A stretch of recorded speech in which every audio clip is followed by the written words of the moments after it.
السلام علیکم ورحمۃ اللہ وبرکاتہ۔ کتاب وحی کے بیان میں صحیح بخاری حدیث نمبر 1۔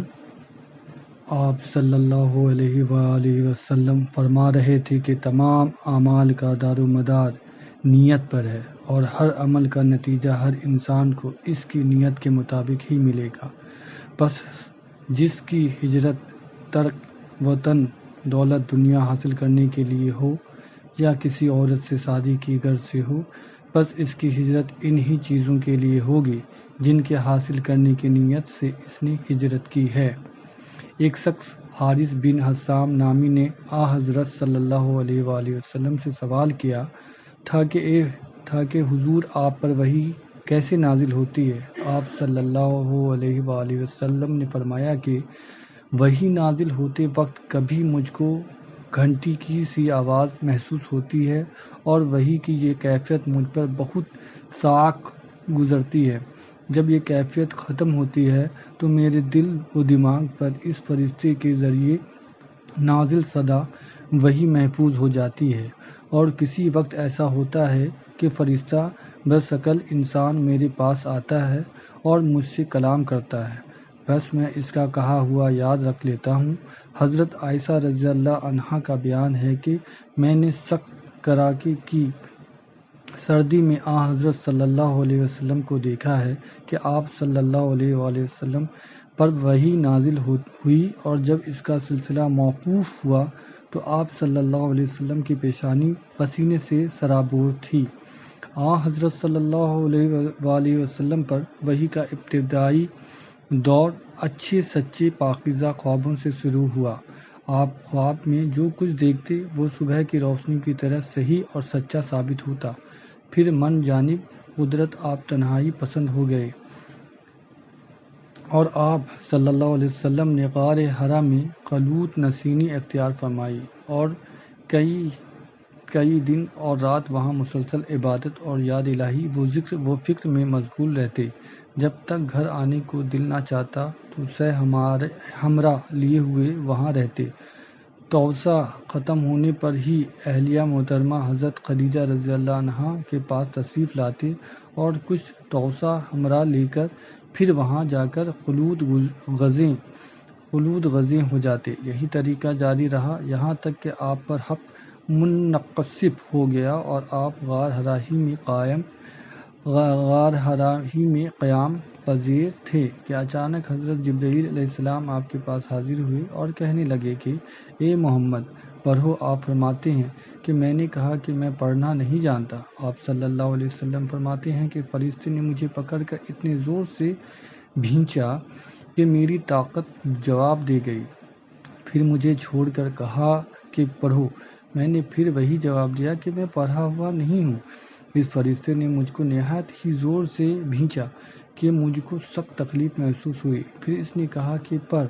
میں نے کہا کہ میں پڑھا ہوا نہیں ہوں۔ فرشتے نے تیسری بار مجھ کو پکڑا اور تیسری مرتبہ پھر مجھ کو بھینچا، پھر مجھے چھوڑ دیا اور کہنے لگا کہ پڑھو اپنے رب کے نام کی مدد سے جس نے پیدا کیا اور انسان کو خون کی پھنکی سے بنایا، پڑھو اور آپ کا رب بہت ہی مہربانیاں کرنے والا ہے۔ بس یہی آیتیں آپ حضرت جبرائیل علیہ السلام سے سن کر اس حال میں غار حرا سے واپس ہوئے کہ آپ کا دل اس انوکھے واقعے سے کانپ رہا تھا۔ آپ حضرت خدیجہ کے ہاں تشریف لائے اور فرمایا کہ مجھے کمبل اوڑھا دو۔ لوگوں نے آپ کو کمبل اوڑھا دیا۔ جب آپ کا ڈر جاتا رہا تو آپ نے اپنی زوجہ محترمہ حضرت خدیجہ رضی اللہ عنہا کو تفصیل کے ساتھ یہ واقعہ سنایا، اور فرمانے لگے کہ مجھ کو اب اپنی جان کا خوف ہو گیا ہے۔ آپ کی اہلیہ محترمہ حضرت خدیجہ رضی اللہ عنہا نے آپ کی ڈھارس بندھائی اور کہا کہ آپ کا خیال صحیح نہیں ہے، خدا کی قسم آپ کو اللہ کبھی رسوا نہیں کرے گا۔ آپ تو اخلاق فاضلہ کے مالک ہیں، آپ تو کنبہ پرور ہیں، بے قصوں کا بوجھ اپنے سر پر رکھ لیتے ہیں، مفلسوں کے لیے آپ کماتے ہیں، مہمان نوازی میں آپ بے مثال ہیں، اور مشکل وقت میں آپ امر حق کا ساتھ دیتے ہیں۔ ایسے اوصاف حسنہ والا انسان ہنسنے والا انسان یوں بے وقت ذلت و خواری کی موت نہیں پا سکتا۔ پھر مزید تسلی کے لیے حضرت خدیجہ رضی اللہ عنہا آپ صلی اللہ علیہ وسلم کو ورقہ بن نوفل کے پاس لے گئیں، جو ان کے چچا زاد بھائی تھے اور زمانہ جاہلیت میں نصرانی مذہب اختیار کر چکے تھے اور عبرانی زبان کے کاتب تھے۔ چنانچہ انجیل کو بھی حسب منشائے خداوندی عبرانی زبان میں لکھا کرتے تھے۔ انجیل سریانی زبان میں نازل ہوئی تھی، پھر اس کا ترجمہ عبرانی زبان میں ہوا۔ ورقہ اسی کو لکھتے تھے۔ وہ بہت بوڑھے ہو گئے تھے، یہاں تک کہ ان کی بینائی بھی رخصت ہو چکی تھی۔ حضرت خدیجہ رضی اللہ عنہا نے ان کے سامنے آپ کے حالات بیان کیے اور کہا کہ اے چچا زاد بھائی، اپنے بھتیجے محمد صلی اللہ علیہ وسلم کی زبانی ذرا ان کی کیفیت سن لیجیے۔ وہ بولے کہ بھتیجے، آپ نے جو کچھ دیکھا ہے اس کی تفصیل سناؤ۔ چنانچہ آپ صلی اللہ علیہ وسلم نے از اول تا آخر پورا واقعہ سنایا، جسے سن کر ورقہ بے اختیار ہو کر بول اٹھے کہ یہ تو وہی ناموس معزز راز دان فرشتہ ہے جسے اللہ نے حضرت موسیٰ علیہ السلام پر وحی دے کر بھیجا تھا۔ کاش میں آپ کے اس عہد نبوت کے شروع ہونے پر جوان عمر ہوتا، کاش میں اس وقت تک زندہ رہتا جبکہ آپ کی قوم آپ کو اس شہر سے نکال دے گی۔ رسول کریم صلی اللہ علیہ وسلم نے یہ سن کر تعجب سے پوچھا کہ کیا وہ لوگ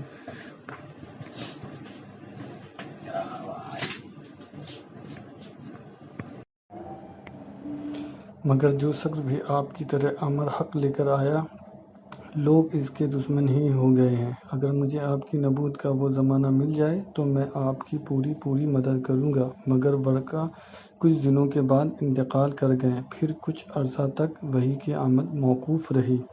آپ صلی اللہ علیہ وسلم نے وحی کے رک جانے کے زمانے کے حالات بیان فرماتے ہوئے کہا کہ ایک روز میں چلا جا رہا تھا کہ اچانک میں نے آسمان کی طرف ایک آواز سنی اور میں نے اپنا سر آسمان کی طرف اٹھایا۔ کیا دیکھتا ہوں کہ وہی فرشتہ جو میرے پاس غار حرا میں آیا تھا وہ آسمان و زمین کے بیچ میں ایک کرسی پر بیٹھا ہوا ہے۔ میں اس سے ڈر گیا اور گھر آنے پر میں نے پھر کمبل اوڑھنے کی خواہش ظاہر کی۔ اس وقت اللہ پاک کی طرف سے یہ آیت نازل ہوئی، اے لحاف اوڑھ کر لیٹنے والے، اٹھ کھڑا ہو اور لوگوں کو عذاب الہی سے ڈرا۔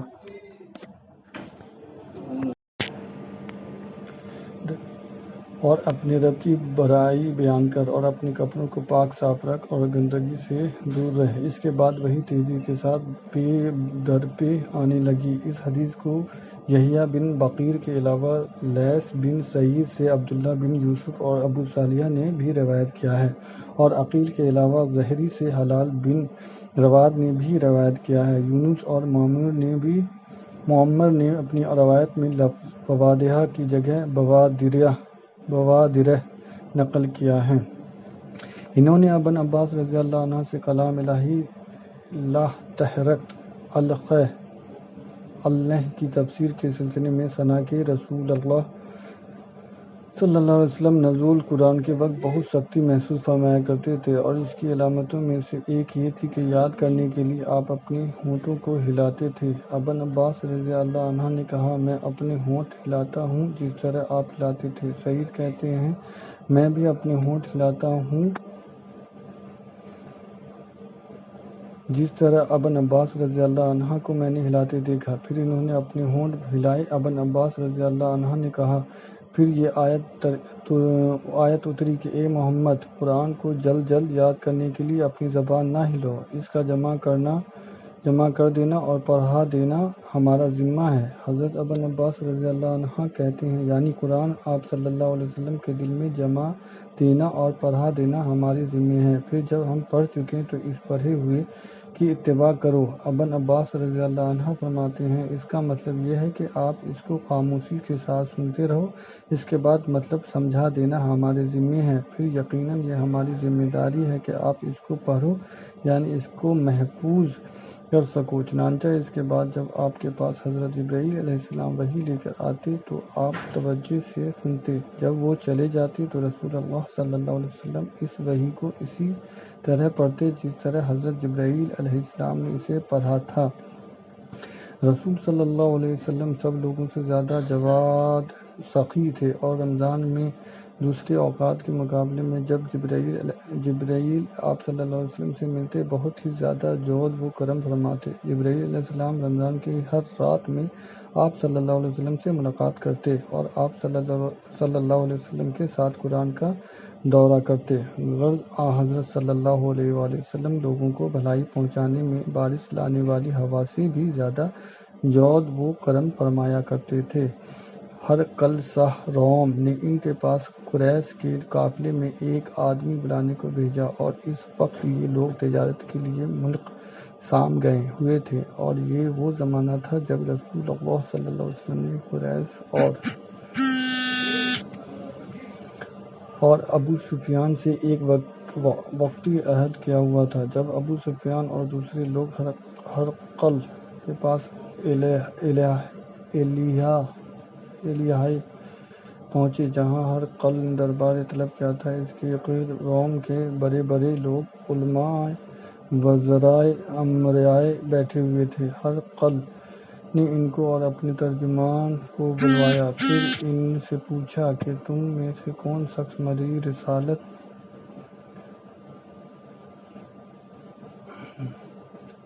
کا زیادہ قریبی عزیز ہے؟ ابو سفیان کہتے ہیں کہ میں بول اٹھا کہ میں اس کا سب سے زیادہ قریبی رشتہ دار ہوں۔ یہ سن کر ہرقل نے حکم دیا کہ اس کو ابو سفیان کو میرے قریب لا کر بٹھاؤ اور اس کے ساتھ کو اس کی پیٹھ کے پیچھے بٹھا دو۔ پھر اپنے ترجمان سے کہا کہ ان لوگوں سے کہہ دو کہ میں ابو سفیان سے اس شخص کے یعنی محمد صلی اللہ علیہ وسلم کے حالات پوچھتا ہوں۔ اگر یہ مجھ سے کسی بات میں جھوٹ بول دے تو تم اس کا جھوٹ ظاہر کر دینا۔ ابو سفیان کا قول ہے کہ خدا کی قسم اگر مجھے یہ غیرت نہ آتی کہ یہ لوگ مجھ کو جھٹلائیں گے تو میں آپ صلی اللہ علیہ وسلم کی نسبت ضرور غلط گوئی سے کام لیتا۔ خیر، پہلی بات جو ہرقل نے مجھ سے پوچھی وہ یہ کہ اس شخص کا خاندان تم لوگوں میں کیسا ہے؟ میں نے کہا وہ تو بڑے اونچے عالی نسب والے ہیں۔ کہنے لگا اس سے پہلے بھی کسی نے تم لوگوں میں ایسی بات کہی تھی؟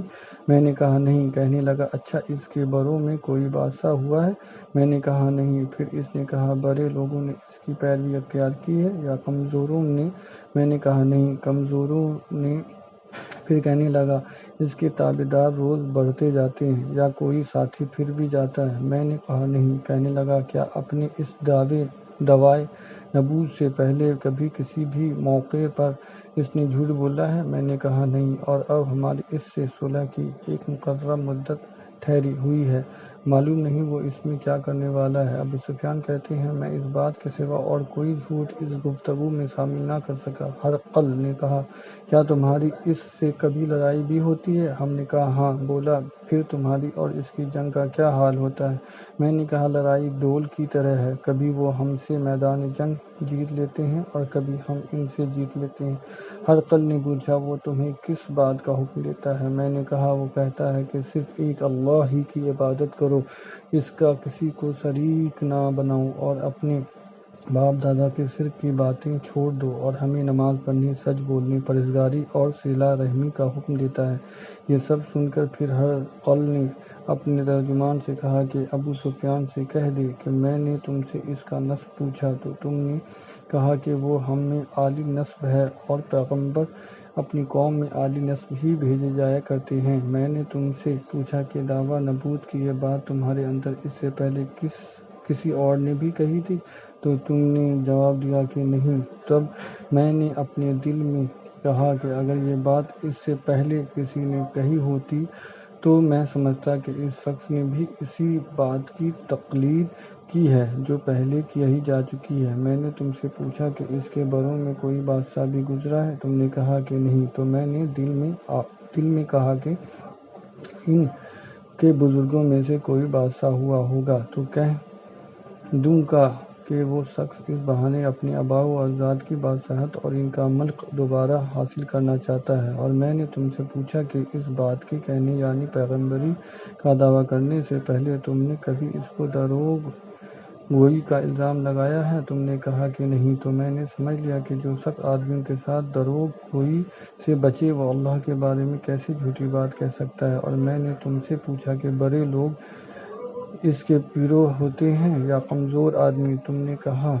کمزوروں نے اس کی اتباع کی ہے۔ تو دراصل یہی لوگ پیغمبروں کے متبعین ہوتے ہیں۔ اور میں نے تم سے پوچھا کہ اس کے ساتھی بڑھ رہے ہیں یا کم ہو رہے؟ تم نے کہا کہ وہ بڑھ رہے ہیں، اور ایمان کی کیفیت یہی ہوتی ہے حتیٰ کہ وہ کامل ہو جاتا ہے۔ اور میں نے تم سے پوچھا کہ آیا کوئی شخص اس کے دین سے ناخوش ہو کر مرتد بھی ہو جاتا ہے؟ تم نے کہا نہیں۔ تو ایمان کی خاصیت بھی یہی ہے، جن کے دلوں میں اس کی مسرت رچ بس جائے وہ اسے لوٹا نہیں کرتے۔ اور میں نے تم سے پوچھا کہ آیا وہ کبھی عہد سگنی کرتے ہیں؟ تم نے کہا نہیں۔ پیغمبروں کا یہی حال ہوتا ہے، وہ عہد کی خلاف ورزی نہیں کرتے۔ اور میں نے تم سے کہا کہ وہ تم سے کس چیز کے لیے کہتے ہیں؟ تم نے کہا کہ وہ ہمیں حکم دیتے ہیں کہ اللہ کی عبادت کرو، اس کے ساتھ کسی کو شریک نہ ٹھہراؤ، اور تمہیں بتوں کی پرستش سے روکتے ہیں، سچ بولنے اور پرہیزگاری کا حکم دیتے ہیں۔ لہذا اگر یہ باتیں جو تم کہہ رہے ہو سچ ہیں تو عنقریب وہ اس جگہ کا مالک ہو جائے گا کہ جہاں میرے یہ دونوں پاؤں ہیں۔ مجھے معلوم تھا کہ وہ پیغمبر آنے والا ہے، مگر مجھے یہ معلوم نہیں تھا کہ وہ تمہارے اندر ہوگا۔ اگر میں جانتا کہ اس تک پہنچ سکوں گا تو اس سے ملنے کے لیے ہر تکلیف گوارا کرتا۔ اگر میں اس کے پاس ہوتا تو اس کے پاؤں دھوتا۔ ہر کل نے رسول اللہ صلی اللہ علیہ وسلم کا وہ خط منگایا جو آپ نے وہیہ کلبی رضی اللہ عنہا کے ذریعے حاکم بصرہ کے پاس بھیجا تھا، اور اس نے وہ ہرقل کے پاس بھیج دیا تھا۔ پھر اس کو پڑھا تو اس میں لکھا تھا، اللہ کے نام کے ساتھ جو نہایت مہربان اور رحم والا ہے۔ اللہ کے بندے اور اس کے پیغمبر محمد صلی اللہ علیہ وسلم کی طرف سے یہ خط ہے۔ شاہ روم کے لیے اس شخص پر سلام ہو جو ہدایت کی پیروی کرے۔ اس کے بعد میں آپ کے سامنے دعوت اسلام پیش کرتا ہوں۔ اگر آپ اسلام لے آئیں گے تو دین و دنیا میں سلامتی نصیب ہوگی، اللہ آپ کو دوہرا ثواب دے گا، اور اگر آپ میری دعوت سے روگردانی کریں گے تو آپ کی رعایا کا گناہ بھی آپ ہی پر ہوگا۔ اور اے اہل کتاب، ایک ایسی بات پر آ جاؤ جو ہمارے اور تمہارے درمیان یکساں ہے، وہ یہ کہ ہم اللہ کے سوا کسی کی عبادت نہ کریں اور کسی کو اس کا شریک نہ ٹھہرائیں، اور نہ ہم میں سے کوئی کسی کو خدا کے سوا اپنا رب بنائے۔ پھر اگر وہ اہل کتاب اس بات سے منہ پھیر لیں تو مسلمانوں، تم ان سے کہہ دو کہ تم مانو یا نہ مانو، ہم تو ایک خدا کے اطاعت گزار ہیں۔ ابو سفیان کہتے ہیں، جب ہرقل نے جو کچھ کہنا تھا کہہ دیا اور خط پڑھ کر فارغ ہوا تو اس کے ارد گرد بہت شور و غوغا ہوا، بہت سی آوازیں اٹھیں اور ہمیں باہر نکال دیا گیا۔ تب میں نے اپنے ساتھیوں سے کہا کہ ابو قبیصہ کے بیٹے آن حضرت صلی اللہ علیہ وسلم کا معاملہ تو بہت بڑھ گیا، دیکھو تو اس سے بنی اصفر روم کا بادشاہ بھی ڈرتا ہے۔ مجھے اس وقت سے اس بات کا یقین ہو گیا کہ حضور صلی اللہ علیہ وسلم عنقریب غالب ہو کر رہیں گے، حتیٰ کہ اللہ نے مجھے مسلمان کر دیا۔ راوی کا بیان ہے کہ ابن ناطور ایلیائے کا حاکم ہرقل کا مصاحب اور شام کے نصارہ کا لارڈ پادری بیان کرتا تھا کہ ہرقل جب ایلیائے آیا ایک دن صبح کو پریشان اٹھا تو اس کے درباریوں نے دریافت کیا کہ آج ہم آپ کی حالت بدلی ہوئی پاتے ہیں، کیا وجہ ہے؟ ابن ناطور کا بیان ہے کہ ہرقل نجومی تھا، علم نجوم میں وہ پوری مہارت رکھتا تھا۔ اس نے اپنے ہم نشینوں کو بتایا کہ میں نے آج رات ستاروں پر نظر ڈالی تو دیکھا کہ ختنہ کرنے والوں کا بادشاہ ہمارے ملک پر غالب آ گیا ہے۔ بھلا اس زمانے میں کون لوگ ختنہ کرتے ہیں؟ انہوں نے کہا کہ یہود کے سوا کوئی ختنہ نہیں کرتا، سو ان کی وجہ سے پریشان نہ ہو۔ سلطنت کے تمام شہروں میں یہ حکم بھیجیے کہ وہاں جتنے یہودی ہوں سب قتل کر دیے جائیں۔ وہ لوگ انہی باتوں میں مشغول تھے کہ ہرقل کے پاس ایک آدمی لایا گیا جسے شاہ غسان نے بھیجا تھا۔ اس نے رسول اللہ صلی اللہ علیہ وسلم کے حالات بیان کیے۔ جب ہرقل نے سارے حالات سن لیے تو کہا کہ جا کر دیکھو وہ ختنہ کیے ہوئے ہیں یا نہیں۔ انہوں نے اسے دیکھا تو بتلایا کہ وہ ختنہ کیا ہوا ہے۔ ہرقل نے جب اس شخص سے عرب کے بارے میں پوچھا تو اس نے بتلایا کہ وہ ختنہ کرتے ہیں۔ تب ہرقل نے کہا کہ یہی محمد صلی اللہ علیہ وآلہ وسلم اس امت کے بادشاہ ہیں جو پیدا ہو چکے ہیں۔ پھر اس نے اپنے ایک دوست کو رومیہ خط لکھا اور وہ بھی علم نجوم میں ہرقل کی طرح ماہر تھا۔ پھر وہاں سے ہرقل حمص چلا گیا۔ ابھی حمص سے نکلا نہیں تھا کہ اس کے دوست کا خط اس کے جواب میں آ گیا۔ اس کی رائے بھی حضور صلی اللہ علیہ وسلم کے ظہور کے بارے میں ہرقل کے موافق تھی کہ محمد صلی اللہ علیہ وسلم واقعی پیغمبر ہیں۔ اس کے بعد ہرقل نے روم کے بڑے آدمی کو اپنے حمس کے محل میں طلب کیا اور اس کے حکم سے محل کے دروازے بند کر لیے گئے۔ پھر وہ اپنے خاص محل سے باہر آیا اور کہا، اے روم والو، کیا ہدایت اور کامیابی میں کچھ حصہ تمہارے لیے بھی ہے؟ اگر تم اپنی سلطنت کی بقا چاہتے ہو تو پھر اس نبی صلی اللہ علیہ وسلم کی بیعت کر لو اور مسلمان ہو جاؤ۔ یہ سننا تھا کہ پھر وہ لوگ وحشی گدھوں کی طرح دروازوں کی طرف دوڑے مگر انہیں بند پایا۔ آخر جب ہرقل نے اس بات سے ان کی یہ نفرت دیکھی اور ان کے ایمان لانے سے مایوس ہو گیا تو کہنے لگا کہ ان لوگوں کو میرے پاس لاؤ۔ جب وہ دوبارہ آئے تو اس نے کہا، میں نے جو بات کہی تھی اس سے تمہاری دینی پختگی کی آزمائش مقصود تھی، سو وہ میں نے دیکھ لی۔ تب یہ بات سن کر وہ سب کے سب اس کے سامنے سجدے میں گر پڑے اور اس سے خوش ہو گئے۔ بالاخر ہرقل کی آخری حالت یہی رہی۔ ابو عبداللہ کہتے ہیں کہ اس حدیث کو صالح بن قیسان، یونس اور معمر نے بھی زہری سے روایت کیا ہے۔ آمین۔